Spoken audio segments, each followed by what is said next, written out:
예, 사상 초유의 법원 급습 상황. 정말 많은 국민 여러분들이 충격에 빠져 계시는데요. 이 관련해서 스튜디오에 이지은 변호사 그리고 또 조희원 기자가 출연해 있습니다. 두 분과 함께 이야기 나눠보겠습니다. 어서 오십시오. 안녕하세요. 예. 자, 먼저 조희원 기자에게 현재 상황부터 다시 한번 좀 정리하고 짚어볼 필요가 있을 것 같아서 여쭤보겠습니다. 일단 윤석열 대통령이 출석 요구에 대해서 불응하겠다 이런 입장을 지금 밝히고 있습니다. 네, 맞습니다. 일단 예. 공수처가 오늘 이 구속된 윤석열 대통령에게 오전 10시까지 나와서 조사를 받으라라고 얘기를 했는데 예. 윤 대통령이 조금 전에 이 변호인을 통해서 오늘 출석 요구에 응하기는 어렵다 이런 입장을 냈습니다. 예. 이 공수처가 이 윤석열 대통령을 체포한 게 15일이었잖아요. 그 체포 당일에만 한 차례 조사를 지금까지 응했는데요. 그마저도 윤 대통령은 이 공수처는 내란죄 수사권이 없다 이런 얘기를 하고서 이후에는 진술을 거부한 것으로 알려졌습니다. 예. 그래서 공수처가 그 다음 날 오후 2시에 조사를 받으라고 통보를 했는데 이도 응하지 않았고요. 그 다음 날인 17일 오전 10시에도 조사에 불응을 했습니다. 그러면서 이제 구속영장에 대한 이런 심판이 진행이 됐고 예. 지금 구속영장이 발부돼서 구속이 된 상태인데 구속 상태에서 또 조사를 위해서 이제 출석을 하고 요구했는데 다시 거절을 한 상황입니다. 그렇군요. 일단 공수처는 200쪽의 질문지를 다 물어보지 못해서 조사가 더 필요하다는 입장인데 지금 더 이상은 윤 대통령이 할 말이 없다 이렇게 밝히고 있는 상황이라서요. 그렇죠. 더 이상의 조사는 어려울 수 있다 이런 전망이 나오고 있습니다. 자, 계속해서 이렇게 윤석열 대통령이 출석 요구에 응하지 않으면 지금 강제로 조사실로 구인할 수 있다 이런 대법원 판례도 있다는 얘기가 들리는데요. 맞습니다. 어떤 조치를 취할 예정인지. 일단 공수처도 그 부분을 검토하고 있다고 말을 하고 있는데요. 예. 정확하게 답변은 하지 않고 있습니다. 아무래도 구속된 상태이긴 하지만 현직 대통령 신분인 만큼 강제 인치를 하는 방법은 약간 부담이 될 수도 있어서 그런데요. 예. 지금처럼 일단 체포영장의 유효 기간이 일주일이나 남았는데도 조사를 전면 불응을 한다면은 조금 더 조사를 할 수 있는 강제 방안도 아마 검토를 할 것으로 예상이 됩니다. 강제 구인 자체도 또 불응한다면 그다음엔 어떻게 할 수 있을까요? 일단 선택은 두 가지일 것 같은데요. 예. 교도소를 방문해서 조사를 하는 방법이 있는데 방문 조사. 네, 그 부분은 근데 공수처도 검토하고 있지 않은 상황이라고 하고요. 지금까지는. 그리고 아니면은 검찰에 이제 기소 의견으로 사건을 넘겨서 검찰에서 조사를 하게 하는 방법도 있습니다. 예. 일단 윤 대통령이 검찰 조사에 대해서는 내란죄 수사권이 없다 막 이런 얘기를 할 수가 없는 상황이라서요. 응할 수 있다 이런 전망도 나오고 있습니다. 그렇군요. 최장 20일간 체포기간 포함해서 구속 수사가 가능한 상황인데 과연 윤석열 대통령이 계속해서 이렇게 출석 요구에 불응할지는 조금 더 지켜볼 필요가 있을 것 같습니다. 자, 이제 가장 지금 충격적인 상황, 이 법원 급습한 상황에 대해서도 한번 정리를 좀 해보죠. 지금 피해 상황이 어느 정도나 된다고 봐야 될까요? 네, 조금 전에 리포트에서도 아마 보셨을 텐데 예. 서부지법의 기물 파손 상태가 상당히 심각한 그렇죠. 상황입니다. 예. 일단 어제 폭도들이 들어가서 공수처 차량을 일단 빠져나오는 차량부터 공격을 해서 예. 공수처 수사관들이 그 차량을 타고 돌아갈 수 없는 수준이었다고 해요. 창문도 깨지고 바퀴도 이제 파이어도 헝클을 내서 그래서 이제 겨우겨우 이 공수처 수사관들도 돌아갔는데 이후에 이제 새벽 3시쯤이죠. 폭도들이 이제 서부지법에 들어가서 뭐 창문도 깨고 외벽을 이제 부순 것뿐만 아니라 예. 뭐 소화기도 던지고 뭐 ATM 기기 같은 전혀 법원의 행정과 상관없는 자, 지금 기물까지 저렇게 지금 서버에 물 뿌리고 말이죠. 맞습니다. 서버에 예. 물을 뿌려서 이 재판 관련 자료들을 다 손상하려고 했던 그런 의도도 보이고요. 예. 저렇게 모든 기물을 다 파손해서 지금 당장 오늘부터 업무를 재개하기가 힘든 수준이라고 합니다. 그렇군요. 그리고 경찰관들도 이제 이 폭도들이 들어가는 걸 막아서는 경찰관들도 밀치고 때리고 그리고 이 경호 방패까지 이제 가로채서 폭행을 해서요. 현재까지 파악된 것만 경찰관 9명이 다쳤고요. 예. 그 가운데 4명은 전치 3주 이상의 중상을 입은 것으로 조사가 되고 있습니다. 그렇군요. 일단 업무 재개가 힘들 것으로 보이는 가운데에서도 일단 기본적으로 집행된 이 예정된 이 법 집행은 진행하겠다 이런 입장도 밝히고 있어요. 맞습니다. 그리고 경찰이 지금 소유 사태를 진압한 게 3시간 동안 진압을 했는데요. 예. 그동안 연행된 이제 폭동 가담자가 총 87명으로 조사가 되고 있고요. 87명. 네, 상당히 숫자가 많죠. 그렇죠. 그래서 이 사람들은 지금 서울 시내 경찰서에 분산이 돼서 조사를 받고 있는 상황입니다. 예. 자, 스튜디오에 총경 출신이신 이지은 변호사 나와 계시니까요. 이와 관련해서 대화 나눠보겠습니다. 일단 윤석열 대통령 지지자들의 지금 일종의 폭동 사태 이렇게 표현을 해야 될 것 같은데 변호사님 일단 어떻게 보셨습니까?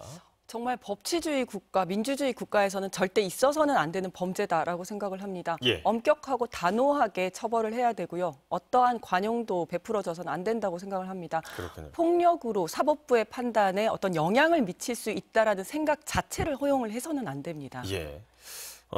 이 폭도라고 표현하겠습니다. 이분들이 서부지법 안으로 이렇게 난입해서 구속영장을 발부한 판사, 누구 판사, 나와! 이런 표현도 노골적으로 아주 적나라하게 화면에 드러났습니다. 굉장히 좀 큰 충격적인 모습이었는데요. 경례를 뒤지고 집무실까지 부수면서 쳐들어가지 않았겠습니까? 사법부를 일종의 테러 대상으로 삼았다라고 볼 수 있을 것 같은데 이에 대한 우려가 좀 높은 것 같습니다. 맞습니다. 사법부는 민주주의의 최후의 보루라고 이야기를 하거든요. 예. 사람이 몸에 병이 나도 그리고 아프더라도 병원에서 잘 고치면 되는 것처럼 이제 분쟁이 있고 범죄가 나더라도 사법부가 잘 판단해서 해결을 하면 그 사회는 건강할 수 있습니다. 예. 그래서 판사는 법과 양심에 따라서만 판단을 할 수 있는 거고 그래서 사법부의 독립이 중요한 거거든요. 그런데 판사가 협박과 폭력 때문에 이게 무서워서 제대로 된 판단을 할 수 없다면 사법부의 독립도 요원한 것이고 우리 사회도 건강해질 수가 없습니다. 예. 경찰 출신이시고 또 총경 출신이시니까 지금 인터넷 온라인상에서 지금 이 해당 판사를 노리고 개인정보, 주소를 찾겠다 이런 협박글도 끊임없이 올라오고 있는 상황 아니겠습니까? 이 판사에 대한 경찰의 신변 보호 조치는 구체적으로 어떻게 이루어지게 되는 상황인가요? 네, 일단 협박글에 대해서는 수사가 진행이 될 거고요. 예. 개인 신변 보호는 신변 보호 조치조가 따로 팀이 운영이 될 겁니다. 그래서 계속 동행을 하게 될 거고 필요시에는 스마트워치라고 해서 이제 이런 것들이 지급이 돼서 위급 상황 시에 버튼을 누르면 그 위치가 자동으로 송출이 돼서 112 순찰차가 출동을 할 수 있도록 시스템이 갖춰져 있습니다. 그렇군요. 그리고 또 장소에 대한 보안도 강화가 될 겁니다. 그래서 서부지법이라든지 집이라든지 아니면 가는 곳에 대한 장소에 대한 보안도 강화가 될 것으로 보입니다. 예. 지금 이 화면에도 계속 지금 나오고 있습니다만 이런 식으로 해서 서부지법 안쪽으로 난입한 상황 속에서 판사 집무실을 하나하나 파헤쳐가지고 수사 기록 또 판사들의 개인정보까지 노출되는 상황들이 어제 저희 MBC 이 속보를 통해서도 계속 전해지지 않았겠습니까? 이 자체가 좀 굉장히 큰 문제라고 볼 수 있는데 어떻게 판단하고 계시는지. 네, 그렇습니다. 사법부는 독립성이 중요하기 때문에 판사 집무실은 누가 어디에서 근무하는지 알려져 있지가 않습니다. 예. 그런데 이번에 어떤 방에 누가 근무한지가 다 공개가 돼버린 거고요. 또 기록까지 노출이 되다 보니까 그 피해자 그 사건과 관련된 당사자의 개인정보도 다 노출이 된 셈이 됩니다. 예. 그래서 이제 어떤 기록이 멸실되었는지 확인을 해야 될 거고 또 집무실을 이동한다든지 해서 보안을 좀 더 잘 지키도록 더 강화시키는 노력이 필요하겠다라는 생각이 듭니다. 예, 덧붙여서 언론사 취재진 그리고 일반 시민들까지 현장에서 좀 무차별적으로 폭행을 당하는 일이 있었습니다. 공수처 수사관은 차량이 부서진 채 위협을 당하기도 했고요. 이 상황을 경찰도 스스로 지금 폭행을 당하는 모습도 화면에 잡히긴 했었는데요. 경찰들이 지금 잘 막지 못했다 이런 비판도 나오고 있지 않겠습니까? 네. 왜 이런 상황이 나왔다고 보시는지요? 저는 일단 경찰에 좀 안일하게 대처했다라고 생각을 합니다. 예. 처음에 시위대가 한 4만 명 정도 있다가 저녁이 돼서 한 수천 명 수준으로 줄어들었다고 합니다. 예. 그러다 보니까 경찰 경력을 같이 줄인 것 같고요. 보통 이제 폭력 시위를 했었던 이렇게 단체라든지 시위대가 있으면 그 시위대에 대해서는 특별히 이제 더 강화된 조치를 하게 됩니다. 예. 그런데 이번 같은 경우에는 극우 유튜브나 아니면 신남성연대 이런 곳이었는데 이 사람들에 대해서는 그런 정보가 없었던 것 같습니다. 그렇군요. 그래서 특별한 조치도 이루어지지 않았고 그리고 또 최근에 그렇게 과격한 시위가 없었고 또 경찰관들 입장에서도 설마 법원에 대해서 저렇게까지 하겠냐라는 설마 생각을 그럴 것이냐. 했던 것 같습니다. 예. 좀 안일하게 대처했다라는 생각이 듭니다. 자, 조희대 대법원장이 오늘 현장 또 방문하고 또 서부지법에 대해 업무 재개를 위해서 다각도로 노력하겠다 이런 입장 발표도 지금 전해지고 있습니다. 현재 사법기관 대처는 어떻게 되고 있는지 조 기자. 네, 일단 말씀하신 것처럼 이 조희대 대법원장이 오늘 이 서부지법의 사태를 이제 해결 방안을 찾고 재범 방지를 위해서 오늘 10시부터 회의를 진행을 하겠다고 말한 상태입니다. 예. 일단 그리고 어제 천대엽 대법원 법원 행정처장이 이 폭동의 현장을 찾았는데요. 서부지법에 방문해가지고 직접 현장을 둘러봤습니다. 거기서 이 TV를 통해서 봤던 것보다도 10배, 20배 참혹한 현장을 봤다 이렇게 얘기를 하면서 모든 것은 우리 헌법이 정한 사법 절차 내에서 해소되어야만 우리나라를 지킬 수 있다 이렇게 말하면서 상당히 강경한 대응책을 쓰겠다 이렇게 암시를 했는데요. 예. 일단 대검찰청도 지금 전담 수사팀을 설치한 상태입니다. 9명 규모로 꾸려서 어떤 사람들이 가담을 했는지 그리고 이 사람들에게 어떤 범행이 적용이 될 수 있는지를 지금 검토하고 있는 상황입니다. 예. 일단 지금 인터넷에는 이 영장을 발부한 서부지법의 차은경 판사에 대한 신상 정보나 이런 개인 정보를 찾는다 이런 글이 아직도 끊임없이 계속 올라오고 있다고 해요. 큰일이네요. 예. 네, 그래서 일단 차은경 판사가 경찰의 신변 보호를 요청한 상태이고요. 그리고 예. 경찰이 오늘 출근부터 보호 조치에 들어간 상태입니다. 공수처도 마찬가지로 이 수사관들에 대한 신변 보호를 지금 요청한 상태인데요. 예. 왜냐하면 어제 보셨던 것처럼 돌아가는 길에도 폭행을 당하고 공격을 받았습니다. 그래서 수사팀의 보호도 지금 시급한 상황인데요. 해당 판사뿐만 아니라 공수처 수사관들에 대한 신변 보호 요청까지 있었다. 맞습니다. 예. 그래서 수사 전단팀을 일단 경찰도 꾸렸는데 일단 예. 불법 행위를 교사하거나 방조한 사람까지 처벌하겠다 이렇게 강경한 입장을 지금 내놓은 상황이고 예. 유사 상황이 발생해서는 안 된다는 엄정을 갖고 대처를 하겠다 이렇게 얘기를 했는데요.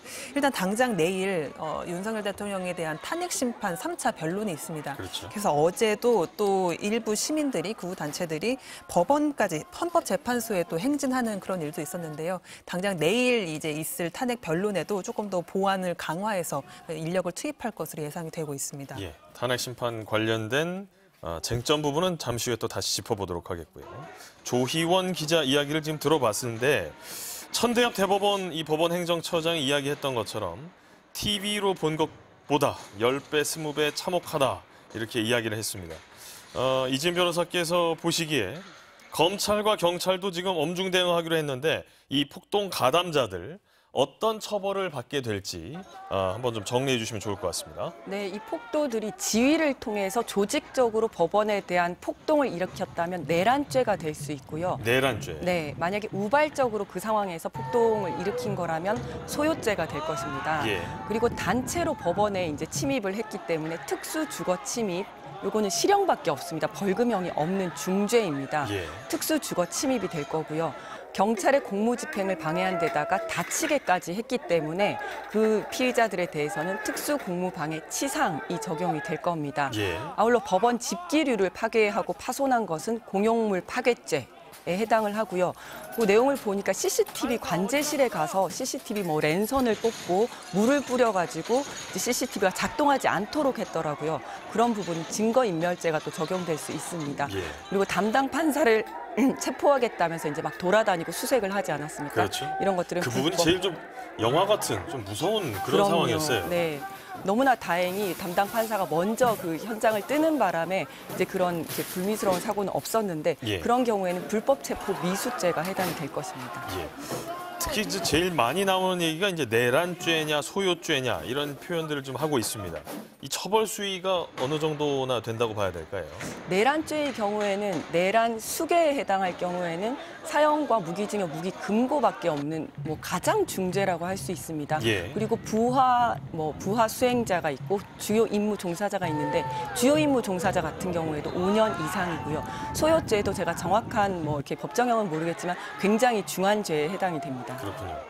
자, 이렇게 각각의 죄에 대해서 처벌 수위도 다른 상황인데 이 죄목에 따라서 이것이 가중 처벌도 될 수 있는 거고 그렇습니다. 이 뭐라고 할까요? 하나하나로만 표현되지 않고 여러 가지를 동시에 경합이 될 수 있는 것이죠. 예, 이렇게 봐야 될 것 같습니다.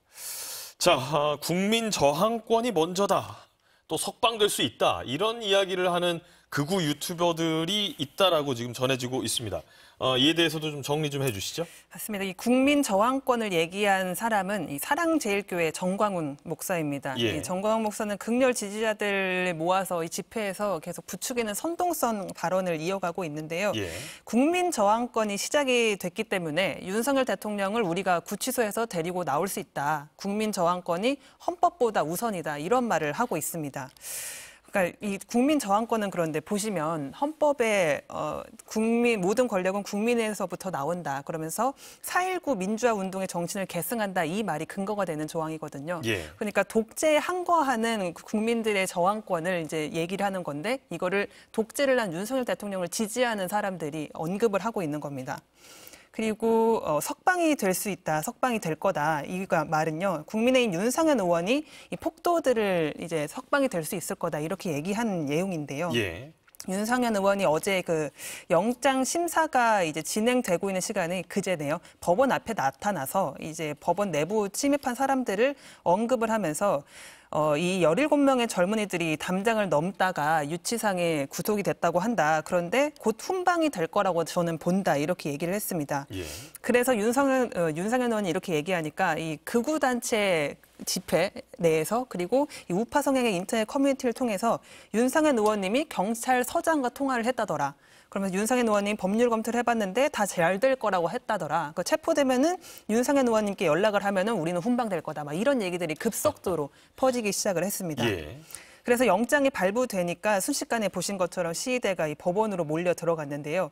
윤상현 의원은 또 기물 파손과 침입 이런 것들을 이제 자기는 언급한 게 아니라 그래서 훈방이 될 거란 얘기는 그냥 이제 극우단체 집회에만 얘기를 할 거다라면서 한 발을 또 뺐습니다. 그렇군요. 그러면서 또 국민의힘 의원들, 권성동 의원 같은 사람들은 이런 사람들이 이렇게까지 과격하게 하려는 의도는 없었던 거다. 그런데 경찰이 과격하게 진압을 해서 이게 이런 소요 사태가 벌어졌다. 이런 또 다른 주장을 내놨습니다. 예. 그러니까 우파 유튜버와 극우단체 이 집회 나온 사람들 그리고 국민의힘 의원들이 다 같이 이 시위대의 서부지법 침탈해서 급습한 사태를 자꾸만 포장하고 법의 처벌을 받지 않을 거다 이런 얘기를 하면서 선동을 하고 있는 상황이 지금 계속 반복이 되고 있습니다. 예. 다른 건 모르겠는데요. 국민 저항권 이런 게 실제 우리 국민에게 갖고 있는 권리에 들어가 있습니까, 변호사님? 이게 명문으로 규정이 되어 있지는 않지만 예. 판례는 인정을 한 바가 있습니다. 아, 그렇군요. 하지만 이 저항권이라는 거는 예. 공권력이 민주적 기본 질서를 아주 심대하게 침해할 때 또 다른 구제 방안이 없을 때 국민이 할 수 있는 저항적인 권리를 이야기하거든요. 예. 예를 들면 12.3 계엄 때 국민들이 나서서 이제 그 계엄군을 막았던 거 예. 그런 것들이 저항권이라고 할 수 있는 거고 3.1 운동 예를 들면 이런 게 저항권이라고 할 수 있는 거지. 예. 어제 엊그제 있었던 그 폭력 사태는 그냥 난동이고 폭동이고 범죄일 뿐이지 저항권을 갖다가 붙일 수 있는 내용이 전혀 아닙니다. 예. 극우 쪽에서 그쪽 유튜버들의 입장에서 봤을 때는 비상계엄 사태를 막았던 것과 어제 서부지법에서 했던 행태가 무엇이 다르냐 이렇게 주장할 수도 있을 것 같은데요. 저는 이게 그 극우 유튜버들이 그렇게 선동을 했기 때문이라고 생각을 합니다. 이거는 예. 완전히 다른 내용이고요. 왜냐하면 계엄령 자체가 위법적인 것이었고요. 그다음에 이번에 그 영장 그 구속 영장 실질 심사 같은 경우에는 법원이 정당한 영장 집행에 대해서 또 거기에 대해서 다시 한번 판단을 한 내용이기 때문에 전혀 다른 내용이거든요. 예. 자, 이에 대해서 또 윤석열 대통령도 입장문을 냈습니다. 윤석열 대통령 측에서 나왔던 입장문 내용 다시 한번 짚어주실까요? 일단 어제 오전에 윤석열 대통령이 입장문을 냈는데요. 서부지법 사태를 대통령이 보셨다, 놀라면서 안타까워하셨다. 그러면서 물리적인 방법으로 해결하라는 거는 국가적으로는 물론 개인에게도 큰 상처가 될 수 있다. 이렇게 얘기를 했다고 합니다. 변호인을 통해서 입장문을 낸 건데요. 일단 헌법기관에 이 법원에 테러를 가하고 폭동을 일으킨 건데 이거를 대해서 꾸짖는 어조는 아니었고요. 해결하려던 건데 안타깝게 이렇게 물리적인 걸 동원한 것 같다. 이런 뉘앙스로 입장문을 냈습니다. 예. 그러면서 이 난동을 부린 이 시위대를 향해서 억울하고 분노하는 심정은 충분히 이해한다. 그러나 평화적인 방법으로 의사를 표현해 주길 바란다. 이런 당부를 내놨습니다. 예. 그러니까 이런 토요 사태를 뭐 억울하고 분노한 심정을 이해한다. 이런 표현을 한 겁니다. 윤석열 대통령이 이 시민들을 향해서 자기를 지지하는 자들을 향해서 이제 법치주의에 따르지 않는 모습을 보이면서 약간의 이런 이해한다는 식의 어조를 내놓은 게 한두 번은 아닌데요. 저번에 이 체포영장의 집행에 불응할 때도 이 안타깝게도 이 나라의 법이 모두 무너졌다 이런 영상을 찍고 이제 공수처를 향하지 않았습니까? 그렇죠. 그러니까 윤석열 대통령이 법치주의를 부정하는 발언을 어제 이 서부지법 행태를 보고도 또다시 내놓은 겁니다. 예. 사실 뭐 윤석열 대통령이 조금 전에 우리 조희연 기자도 언급을 했습니다만 억울하고 분노하는 심정을 이해한다면서 그렇지만 평화적으로 의사표현을 해달라 이렇게 당부 메시지는 냈습니다. 그렇지만 그 전에 고비마다 극렬 지지자들을 뭐 선동하면서 이런 불법 행위를 부추겨왔다 이런 지적도 있는 게 사실이지 않겠습니까? 그렇습니다. 사실 뭐 윤석열 대통령이 그 전에 대국민 담화를 할 때도 나는 끝까지 국민과 싸우겠다 이런 예. 이야기를 했습니다. 본인이 지금까지 무엇을 해서 잘못했다라든지 반성을 한다라든지 국민에게 심려를 끼쳐서 죄송하다는 말을 한마디도 한 적이 없습니다. 그리고 그 이후에도 체포되어서 나갈 때 윤석열 측의 그 석동현 변호사는 마음 같아서는 지지자 여러분들이 이 차를 좀 막아줬으면 좋겠다 이런 말까지 했습니다. 예. 결국은 선동을 했다고밖에 볼 수 없는 거죠. 그렇군요. 자, 이제 구치소에 수감되어 있는 윤석열 대통령 이야기도 조금 해봐야 될 것 같습니다. 지금 뭐 앞서서 얘기 들어보니까 미결 수용자 신분이 됐다라고 하던데요. 맞습니다. 예, 어떻게 생활하게 되는 건지요? 일단은 구속 피의자로 신분이 달라졌는데요. 예. 그래서 구인 피의자 대기실에서 나와서 정식 입소 절차를 어제 밟았습니다. 예. 일단 수용자 번호를 받았고 해당 번호가 붙은 이 국방색 미결 수용자복으로 갈아입은 것으로 알려졌고요. 정밀 신체 검사도 진행이 됐습니다. 예. 그리고 저희가 구치소에 들어가면은 이제 피의자들이 찍는 그 머그샷이라고 하는 사진도 헌정사상 최초로 현직 대통령으로서 찍은 것으로 전해졌습니다. 예.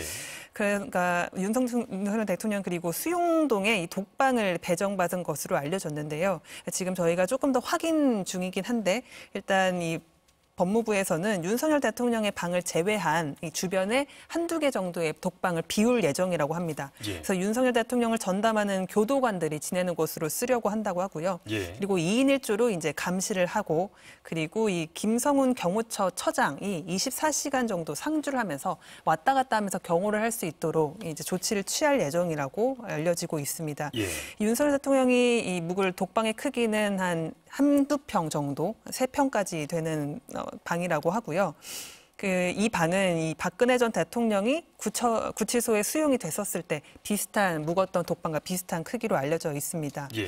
근데 윤석열 대통령이 근데 현직 대통령 신분인 만큼 전직 대통령들보다는 조금 더 큰 독방에서 생활할 수도 있다 이런 관측이 나오고 있는데요. 이 부분은 법무부에서 조금 더 검토하고 있는 부분이라 해서 확인이 되면은 알려드리도록 하겠습니다. 예.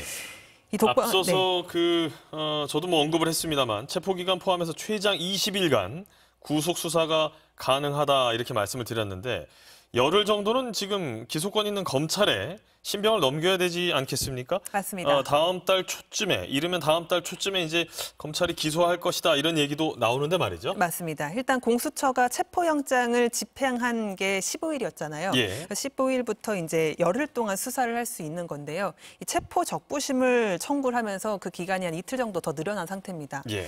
그리고서 이제 공수처가 현직 대통령에 대한 기소 권한이 없기 때문에 검찰로 사건을 넘겨야 합니다. 기소를 위해서는.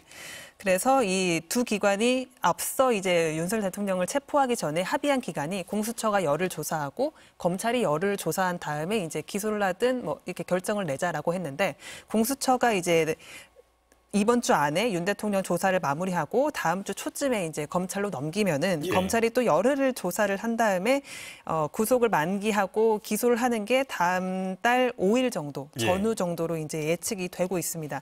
근데 만약에 윤석열 대통령이 구속 적부심을 또 체포 적부심처럼 청구를 한다면은 그 기한은 또 빠지게 되거든요. 그래서 그렇죠. 하루 이틀 정도는 더 늦춰질 수가 있습니다. 예. 자, 구치소에 수감된 윤석열 대통령에 대한 이야기 조희원 기자와 나눠봤습니다.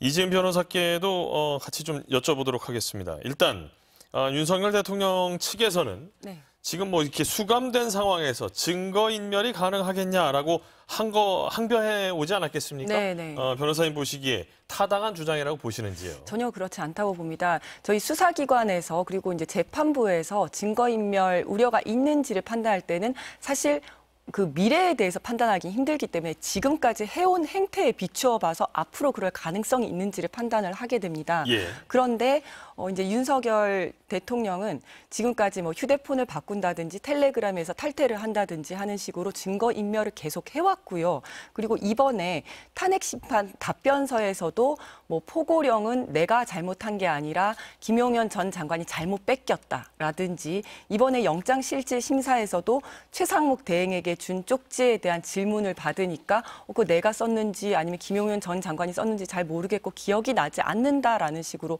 얼버무렸다는 거거든요. 예. 이런 것들은 다 이제 자신의 범행을 부인을 하는 거기 때문에 증거 인멸의 한 종류로 이제 판단이 됩니다. 예. 그래서 만약에 석방이 된다면 이제 증거 인멸할 가능성이 굉장히 높아지는 거죠. 그래서 영장이 그대로 구속이 되는 건 굉장히 현명한 판단이었다 이렇게 생각을 합니다. 사실상 윤 대통령 측이 체포적부심을 서울중앙지법에 냈다가 기각되지 않았겠습니까? 네. 바로 구속적부심을 내지 않을까 이런 예측도 나오는데요. 어떻게 보시는지요? 구속 적부심도 분명히 할 겁니다. 예. 그러니까 지금까지 있는 절차, 없는 절차까지 다 활용을 해왔고 이거는 재판을 지연시키고 또 이제 어떻게든 법원의 결정에 대해서 트집을 잡으려는 것으로 보입니다. 예. 그렇기 때문에 구속 적부심도 신청을 할 거라고 생각을 합니다. 한 가지 더 여쭤보죠. 일단 공수처가 피의자 윤석열에 대해서 변호인을 제외한 사람과의 접견을 금지한다.